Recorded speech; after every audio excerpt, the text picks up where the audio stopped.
నమస్తే, welcome to Tej news. నిన్న జరిగిన సర్పంచ్ ఎలక్షన్స్ భాగంగా మనం మాట్లాడడానికి ముందుకు వచ్చాము.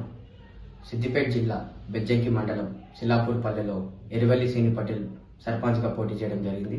వారు రెండోసారి కూడా పోటీ చేయడం జరిగింది. వారు చేసిన అభివృద్ధి పనులను గ్రహిస్తూ ప్రజలు వారిని మరెన్నో మా గ్రామం అభివృద్ధి చెందాలని కోరుతూ వారిని రెండోసారి కూడా ఘన విజయంగా గెలిపించడం జరిగింది. వారికి మా తేజ్ న్యూస్ తరపున శుభాకాంక్షలు తెలియజేస్తూ వారు గెలిచిన సందర్భంగా వారు మాట్లాడిన సంతోష మాటలను మనం విందాం. చిలాపూర్ పల్లి గ్రామ ప్రజలందరికీ నా యొక్క నమస్కారములు. ఈరోజు నన్ను చిలాపూర్ పల్లి గ్రామ పంచాయతీ సర్పంచ్గా ఎన్నుకున్నందుకు వారందరికీ పేరు పేరున నా యొక్క హృదయపూర్వక నమస్కారాలు. అలాగే నేను వారందరికీ ఎల్లవేళలా అందుబాటులో ఉండి గ్రామ అభివృద్ధికి తోడ్పడి వాళ్ళందరికీ ఎటువంటి ఆపద వచ్చినా గానీ నేను అందరికీ ఆపదలో ఉంటానని కోరుకుంటూ నమస్కారం.